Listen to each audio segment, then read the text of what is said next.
Whoa, oh, oh, hey, whoa, oh, oh, hey, whoa, oh, hey, yeah, yeah.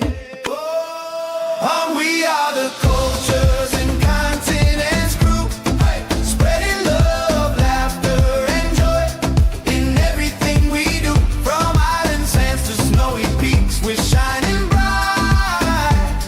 Every heart, every land, we bring the light. Oh, we are the cultures and continents group.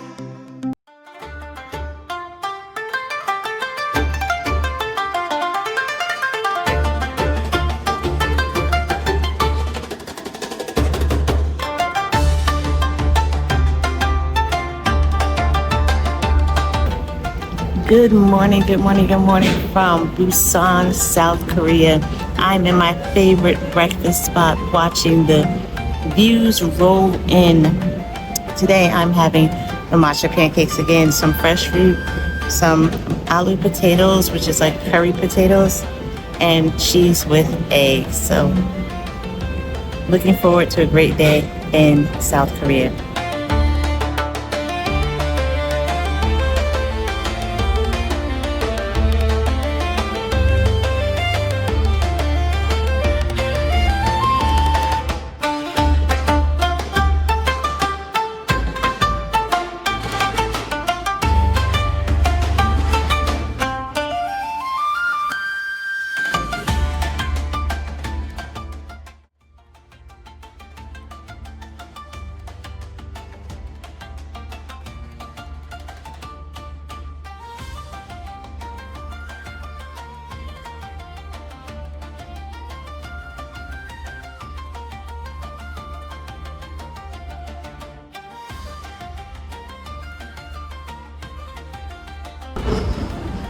You have got to see Busan, South Korea.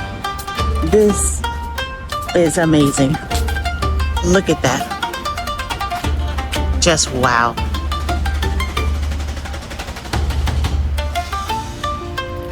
Busan, South Korea. Country number 13. We made it. This is an amazing view. It really is of Busan. But one of the things that is really exciting me is to see how excited the native Japanese people are. We are on this Japanese cruise. It's 21 days. And most people here, I would say about 90% are from Japan. But to look at the awe and wonder in their faces too, it's like we're all in this moment of awestruck together, which is pretty awesome. Busan, wow. I did not expect this. This is amazing. It's gorgeous. There's two like twin buildings here that are really pretty, like these two big tall buildings. Those buildings right there, they're really pretty. Like the coastline is amazing. I'm excited to see what we'll get into in the city today.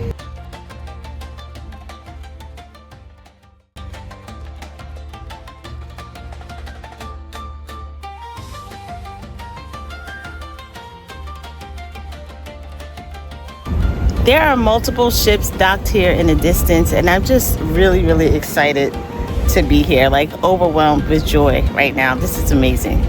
It's really amazing. I can see the Busan port sign, and it looks like an informational cultural center. I see over here little tents, looks like for a little like market. It's kind of cool being this high up on the ship because you can see around like where you want to go once you get off. But yeah, I think I even see the train station from here. So this is pretty awesome. Busan, South Korea, we're here. Imagine a city where its ancient temples rest quietly in the mountains, enormous cargo ships glide past modern skyscrapers, colorful villages climb steep hillsides, fishermen bring in the morning catch, and baseball fans cheer with enough enthusiasm to influence the weather. This is Busan, South Korea's great maritime city. Busan is a place of contradictions in the best possible way. It is historic but energetic, traditional but modern, peaceful enough for a Buddhist temple retreat, and loud enough for a baseball stadium where 20,000 people have suddenly decided the opposing pitcher is their personal enemy. Today we are exploring the fascinating history, culture, and traditions of Busan, South Korea.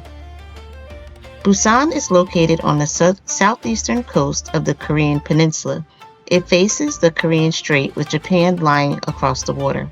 You may also see its name written as Busan in older books and historical records. That was the former Romanized spelling. The official English spelling changed to Busan under South Korea's revised Romanization system. The name is usually understood to mean cauldron mountain. The Korean word bu refers to a cauldron while san means mountain. It is believed to describe a mountain in the area whose shape reminded people of an upside-down cooking pot, so Busan's name may have been inspired by cookware. Considering how important food is here, this feels like less of a coincidence and more like an early business plan. We are here. We are in South Korea, walking on the ground in Busan. So very, very excited to be here if you haven't guessed it yet. And we are going to find a shuttle bus to downtown South Korea. That's what we're doing now. Long before Busan became a city of suspension bridges, beaches, and high-rise apartments, people were living along its coastline. Archaeologists have discovered Paleolithic remains, Neolithic shell mounds, Bronze Age settlements, and ancient burial sites throughout the region. The shell mounds found near the coast show that early communities depended heavily on fishing and gathering marine life. In other words, Busan's relationship with seafood is not a recent marketing campaign. It is thousands of years old.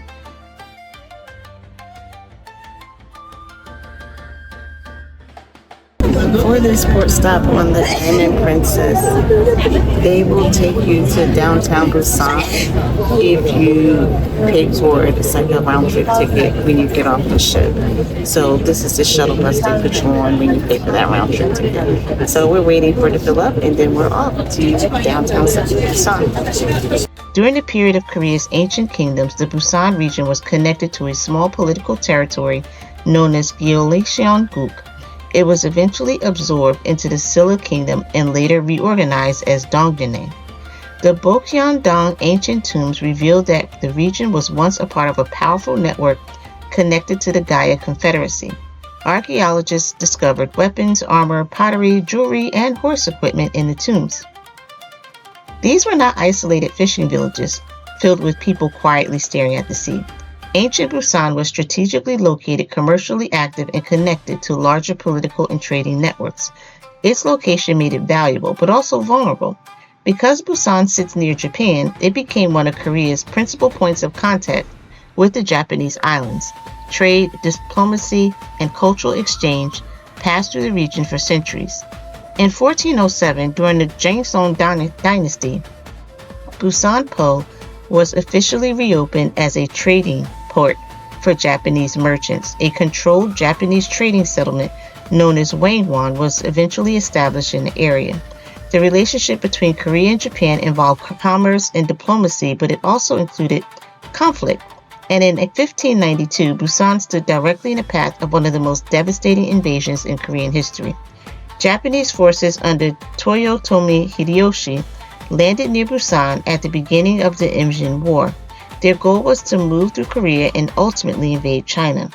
Busanji Fortress and nearby Donghae Fortress became some of the first major Korean defensive positions to face the invading army.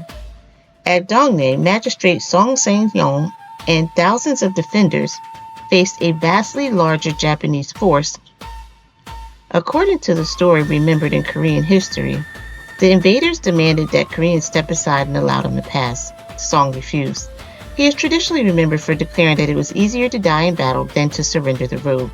The fortress fell and Song was killed along with soldiers and civilians. Today, the restored walls of Dongyeonpom and Cheongseolya Shrine preserve the memory of those who died. Modern visitors can walk peacefully through the green parks and also reconstructed stone walls. But beneath that calm landscape is one of Busan's most solemn memories. In fact, when construction began on Swang Station for the Busan Metro, workers uncovered weapons, armor, and human remains connected to the 1592 battle. Imagine going to build a subway station and discovering that you're standing on a 400-year-old battlefield. That is where the construction meeting becomes considerably more complicated. After the invasions, diplomatic relations between Korea and Japan were gradually restored. Busan once again became a center for regulated trade and diplomacy. Korean diplomatic missions called Jongsong Tongsunya traveled to Japan to restore peaceful relations, exchange knowledge, and represent the Jongsong court. Busan served as an important departure point for these missions.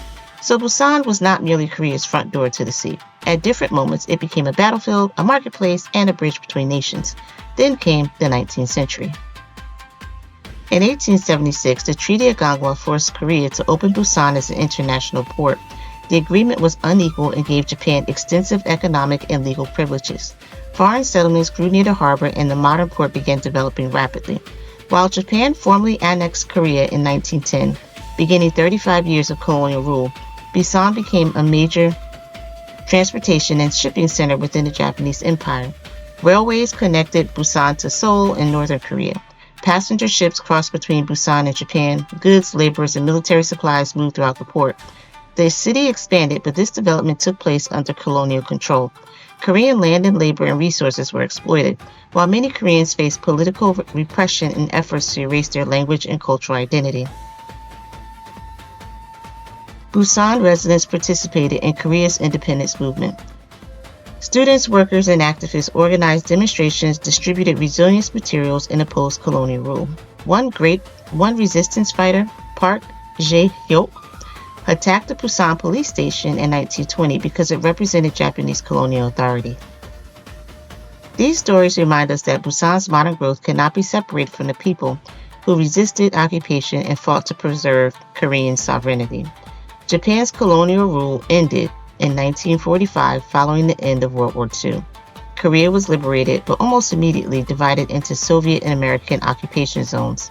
Then, on June 25, 1950, the Korean War began. North Korean forces rapidly advanced toward the south. Seoul fell, and much of the Korean peninsula was captured, but Busan did not fall. The city became part of the defensive region known as Busan Perimeter, the final major area held by South Korean and United Nations forces during the early months of the war. For 1,023 days, Busan served as South Korea's provisional capital. Government offices, foreign embassies, schools, newspapers, artists, businesses, and hundreds of thousands of refugees crowded into the city. Busan had been a major port. Suddenly it had to function as a political and administrative center of an entire nation at war. The population exploded. Families built makeshift homes wherever space could be found, on hillsides, near the port, along narrow mountain roads. Many structures were made from scrap wood, metal, stone, and any materials that people could obtain. Food was scarce, water was limited, sanitation was poor, fires were a constant danger, yet people created communities. They opened markets, schools, restaurants, and workshops. Writers wrote, artists painted, musicians performed, children studied, families searched for missing relatives. Life continued because it had to. Places such as Gamcheon and Chorain still reflect this refugee history. The brightly painted hillside homes that tourists photograph today were not originally built as decorative attractions. They were communities shaped by displacement, poverty, and survival. The steep stairways and closely packed houses tell the story of people who arrived with very little and built new lives on the slopes above the port. Busan's famous markets also expanded during this period. Gushi Market became a center for goods arriving through military supplies, foreign trade, and informal exchange. Jagalchi Market grew as women sold fish and seafood to support their families. This is where we are today, the Jagalchi Market, to tour, to view, to experience Korean culture. The Korean War shaped Busan's food traditions. Refugees from northern regions brought their own recipes, but many familiar ingredients were unavailable. Cooks adapted using what they could find. One result was milmyeon, meaning wheat noodles. Refugees who were accustomed to buckwheat-based cold noodles used wheat flour, including flour supplied through military American aid. The noodles were served in a cool broth mixed with a spicy sauce. Milmyeon is refreshing, slightly chewy, and unmistakably Busan. It is history in a bowl, a dish created because somebody looked at an ingredient shortage and said, "We are still eating these noodles today." The shuttle just dropped us off at Stanford Hotel in the middle of Busan, South Korea, and we are just going to explore the area at this point. A little bit overwhelmed, but excited to be here. Another beloved Busan dish is Jagalchi Fish, a pork and rice soup associated with the post-war period. The soup is generally served with pork broth and rice, while diners add seasonings according to taste. It is filling and inexpensive. For visitors with dietary restrictions, it is important to know that Jagalchi means pork. Busan will happily feed you, but Busan assumes that you have read the menu. Busan is also famous for imuk, or Korean fish cake. Fish paste is seasoned, shaped, and fried or cooked in a broth. You may see imuk folded onto skewers and served from steaming street food carts. On a cold day, standing beside a bubbling pot of fish cake broth feels less like buying a snack and more like receiving emergency emotional support. Another local favorite is sisiak hotek. Traditional hotek is a sweet-filled pancake, but Busan's version is cut open after frying and stuffed with a mixture of seeds and nuts. The outside is crisp, the inside is warm and crunchy. It is also fully capable of dripping molten sugar onto your clothing. Sisiak hotek does not care that you dress nicely. Busan's culinary identity reflects the sea, the port, and the movement of people. Raw fish, grilled fish, mackerel, seaweed, anchovies, and fish soups are central to its food culture. But Busan is more than a collection of things to eat. Its landscape has shaped its personality. Mountains rise sharply behind the coastline. Neighborhoods climb hillsides. Beaches curve between rocky headlands. The Nakdong River meets the sea to the west, while islands and harbors break up the shoreline. People here have historically worked as fishermen, merchants, dock workers, shipbuilders, and traders. The culture values endurance, directness, and practical action. Busan residents speak a form of Gyeongsang dialect, often called Satori. To speakers accustomed to standard Seoul Korean, the Busan dialect may sound stronger, faster, and more forceful. Its pitch patterns and expressions are distinctive. A Busan resident may sound as though they are starting an argument where they are actually asking whether or not you have eaten. The correct response is not panic, it's probably lunch.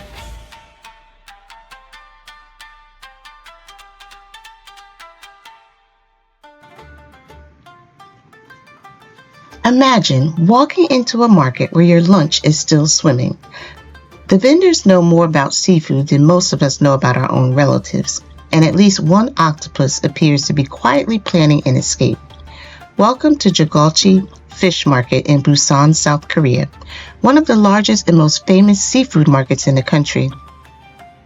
Today, we're exploring a place where Busan's history, resilience, personality, and appetite all come together under one busy roof. First, let's pronounce the name, Jagalchi. Not Jagalchi, not Jiggy Fish Place.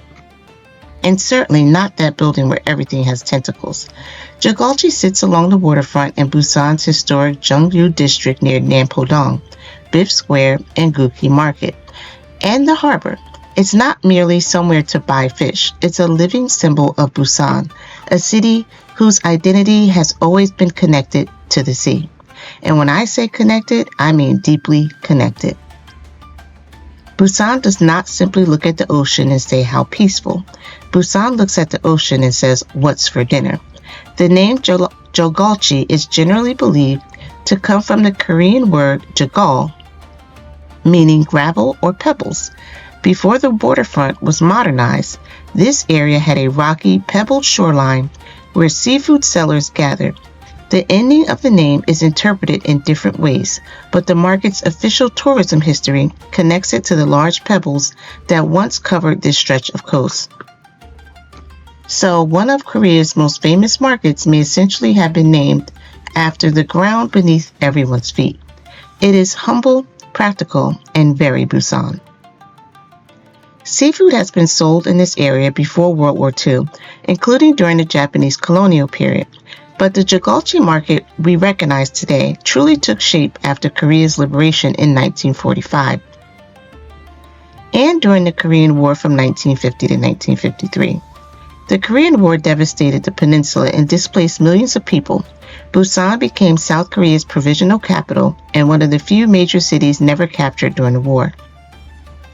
Refugees poured into the city, many arriving with almost nothing. Homes, jobs, and food were scarce. People had to create ways to survive. Along the waterfront, women began selling fish and seafood to support their families.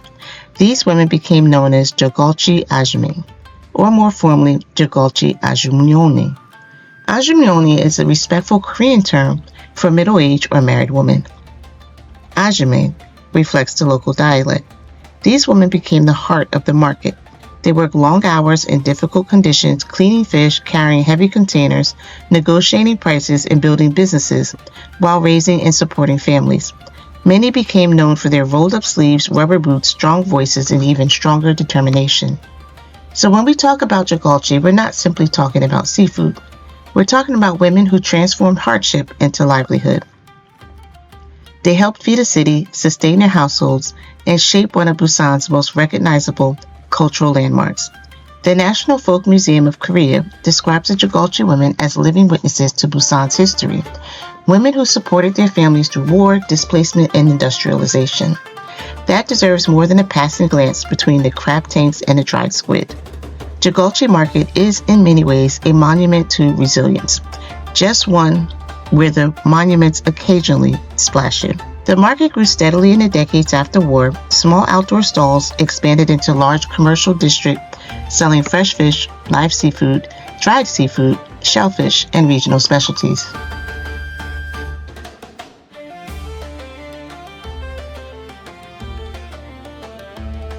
This is the famous Korean fish market here. They like their fish here. It's a lot of different types, a lot of varieties. They will butcher it, they'll cut it, clean it, and cook it for you right there. The current main building reopened in 2006 after a major redevelopment. With a sweeping wave-like design and large windows overlooking the harbor, it represents modern Busan while remaining connected to the traditional market surrounding it. Do not make the mistake of thinking Jagalchi is only one building. The main building is the centerpiece, but the larger Jagalchi area spreads throughout the surrounding streets, alleyways, and waterfront stalls. Indoors, outdoors, around corners, and down the side streets. Seafood seems to be everywhere. There are fish on ice, fish in tanks, fish drying, fish grilling, fish being sliced, fish staring at you as though you are the one making questionable life decisions. The moment you enter the live fish section, your senses receive no gentle introduction. You hear water rushing through the hoses, the filtration systems, vendors call out to customers, knives strike cutting boards, plastic tubs scrape across wet floors, tanks bubble continuously, and every few seconds something moves that you are absolutely certain was not going to move. The air smells of salt water, seaweed, and fresh seafood. The floor is often wet, so closed-toed shoes with good traction are a wise choice. This is not the day for elegant shoes. Jagalchi will humble a cute sandal immediately.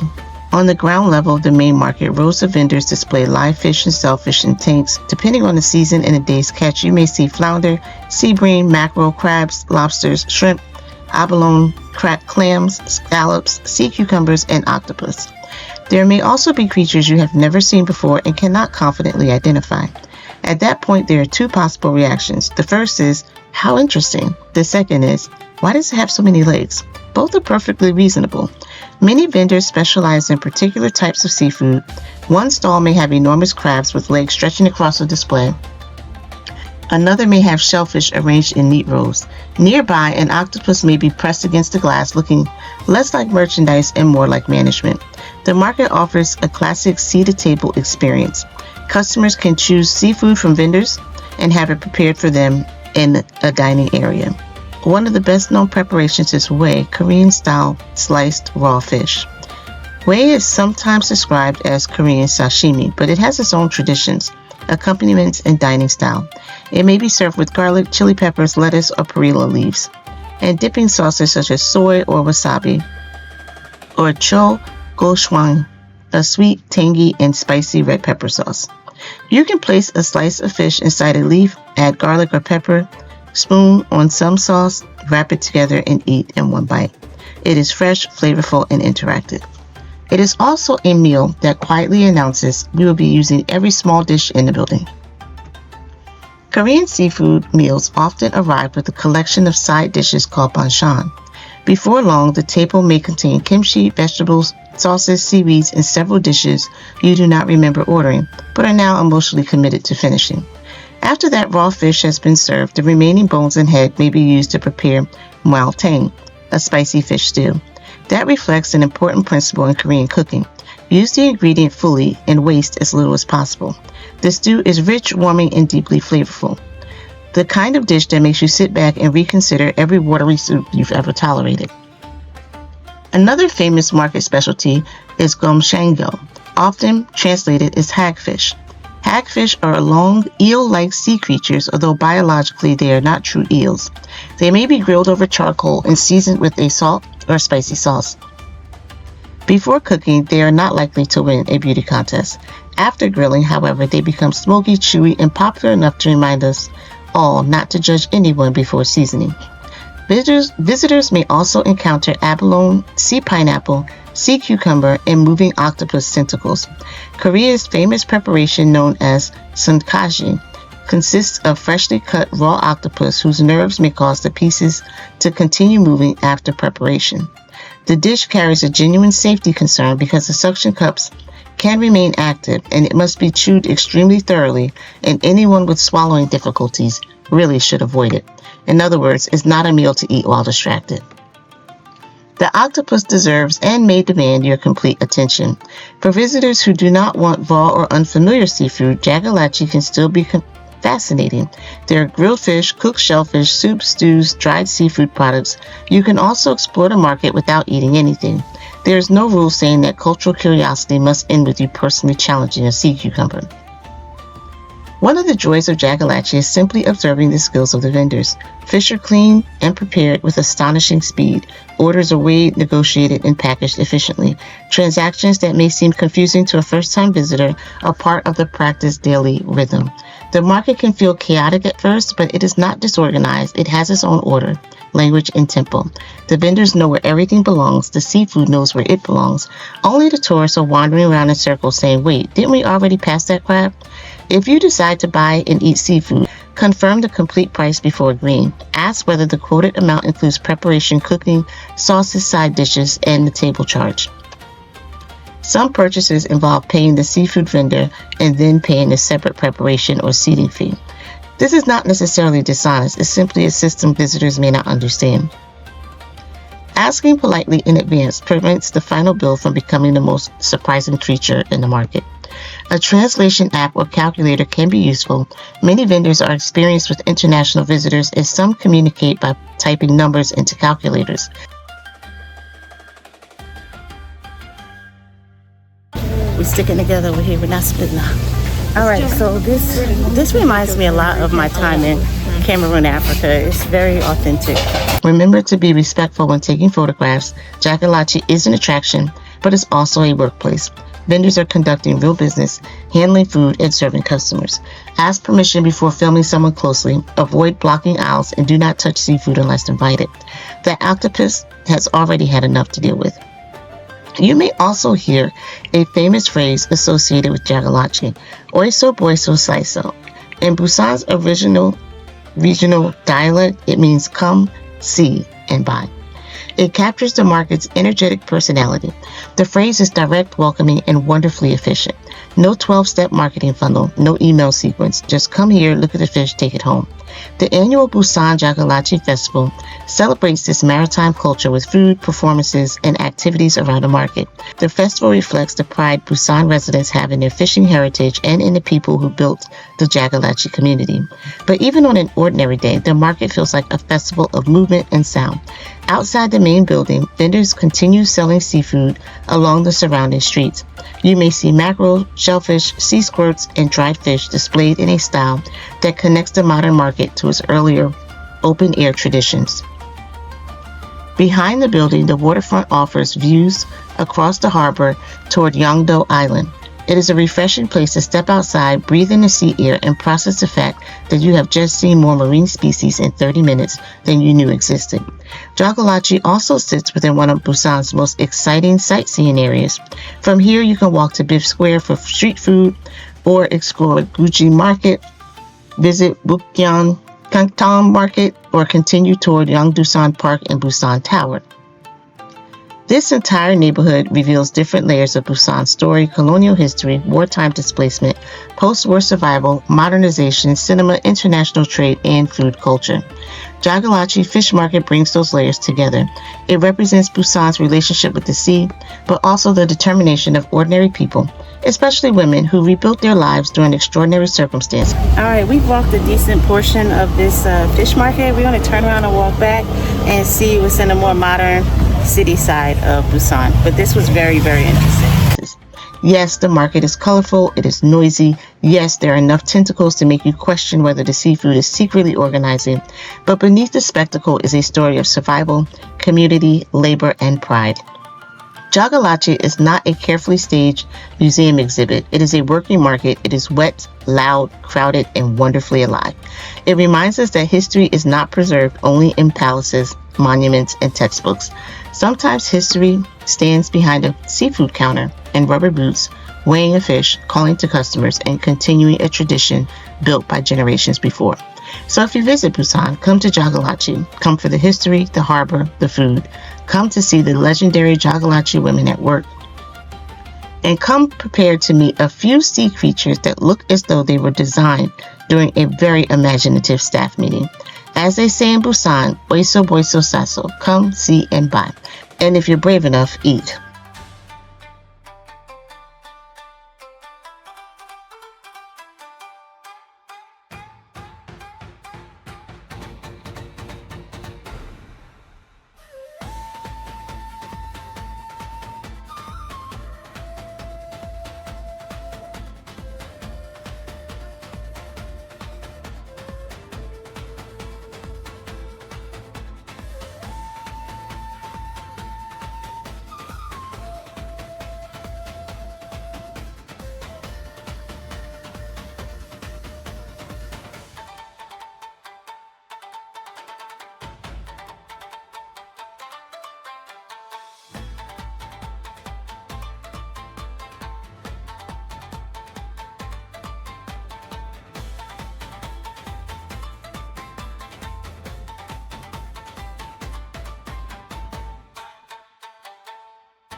라운드 사시미, 그리고 해올때 마크롤, 이열, Eel. Okay. 그리고 스윙, And shrimp. Okay. 그리고 스퀴드, Okay. 그리고 시브림, Okay. 시브림 바베큐, 그리고 이열 바베큐, Okay. 킹크랩, 스모크랩, 라이브 옥토퍼스, 팬케이크, 그리고 소스 크랍, 스파이시, 노 스파이시, Okay. 시푸드 라면, 그리고 이열. Oh, he left the store now. Mangin ako yung just the party. No. Kailangan. 오이스터, Oh, that's what that is. I don't know what that was. 시 파인애플, Sea pineapple. Wow. 그리고 라이브 옥토퍼스, Octopus. What is that? What is that? 스폰모, A what? 스폰모, Sperm? Spoon worm. 스모크랩, 킹크랩. Okay. Fish is large. All stories cheapest and the tastiest. All story has the most good fish and the most delicious fish. Okay. Very, very good. Okay. So sit down, please.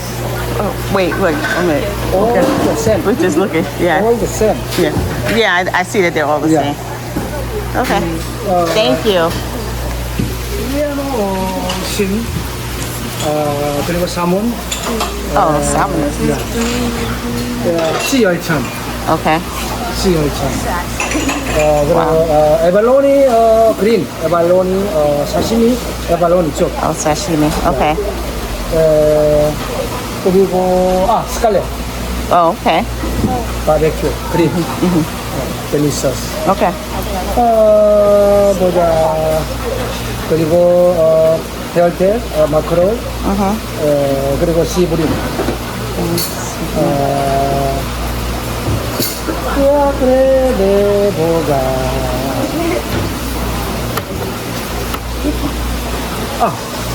시열치나? 오이시나? Sea urchin. Okay. 델리셔스. Delicious. Okay. 뱅키나? 엄마 식단 프레스. 131. 131? Yeah. 134. Oh, what? 134.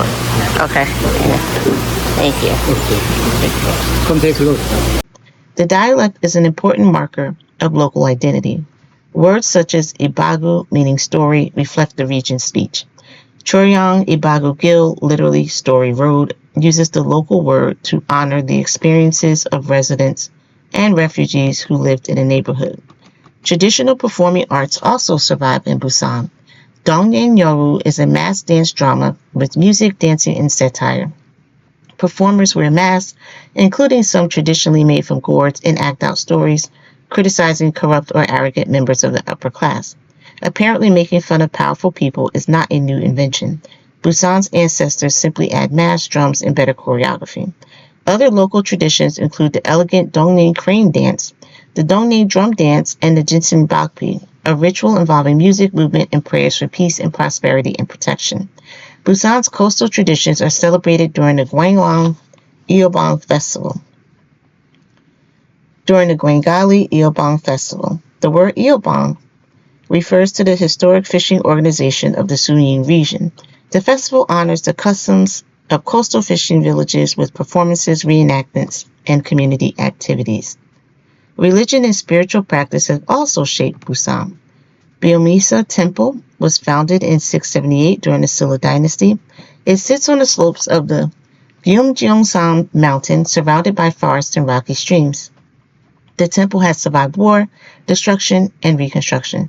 Today, it remains an active Buddhist center where visitors can see traditional architecture, attend ceremonies, or participate in a temple stay. Busan is also home to Haengdang Yongbusjeon, a Buddhist temple dramatically positioned beside the sea. While many Korean temples are located in the mountains, this one overlooks crashing waves. It is a spectacular setting for reflection, although climbing its many steps may cause your reflection to include questions about your recent fitness choices. Korean families remain important in Busan as well.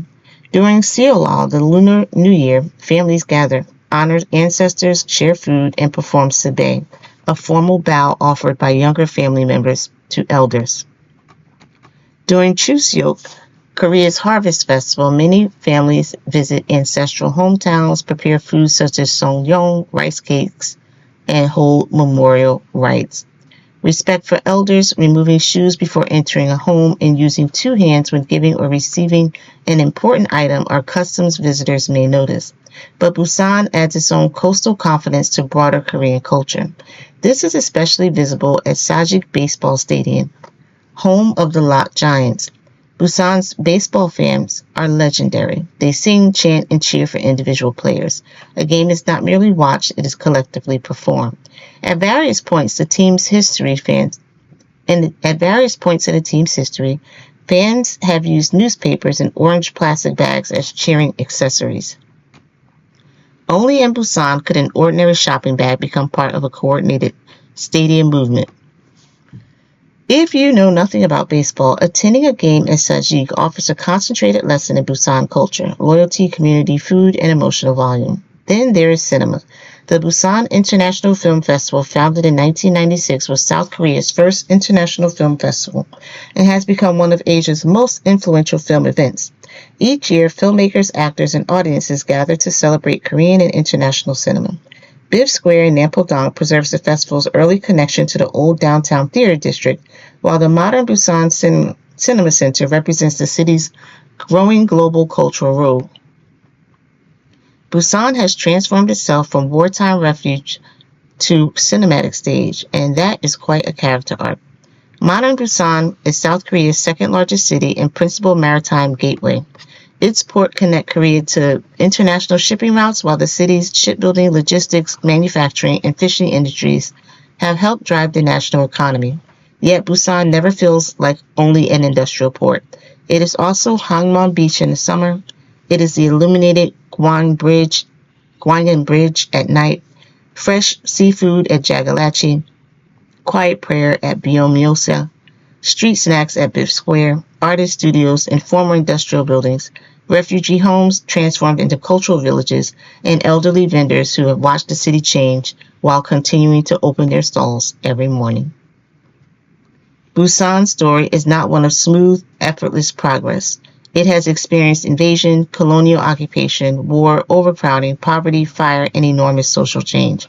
But each time history pushed Busan against the sea, the city built upward, outward, and forward. That resilience is perhaps Busan's most important tradition. Its culture was shaped not only by kings and generals and treaties, but also by fishermen, refugees, market women, dock workers, cooks, monks, and artists and families. They created a city that is direct without being cold, proud without forgetting hardship, and modern without completely abandoning its past. Busan does not whisper its identity. It serves it in a steaming bowl. It sells it at the fresh market. It sings it in the baseball stadium. It paints it across the hillsides.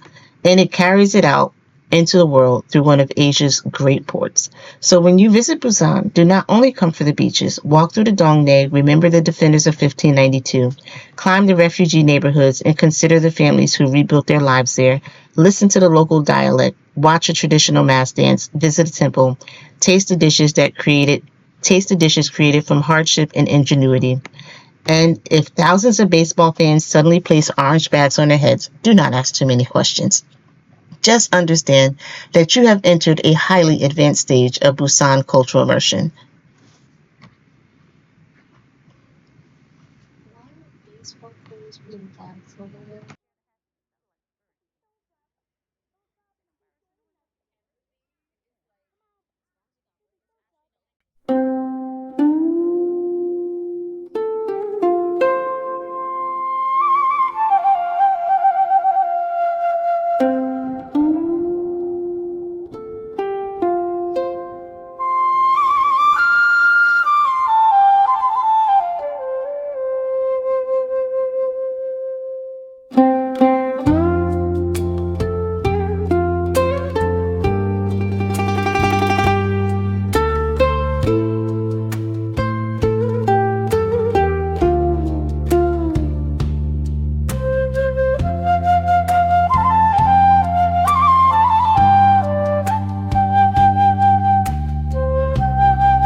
So we did the fish market. We are headed back to the ship. This is day 1 of 2 days here in Busan, South Korea. So on our next port stop, we will most likely do more of a guided tour. But this one was pretty interesting. We enjoyed it. It's a bit overwhelming if you don't have a plan or an itinerary. I would not recommend that. Just showing up, don't do that. Have an idea what you want to do, where you want to go. There's a lot of fish here. Like if you don't like fish, it's a done deal. Yeah, if you're allergic to shellfish, you're going to see a lot of shellfish here. So heads up on that. Otherwise, very nice.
If you enjoyed this journey through Jagalchi Fish Market, please like and subscribe to Cultures and Continents and share it with someone who believes the best way to understand a culture is to walk through its markets, taste its food, and listen to the stories of other people.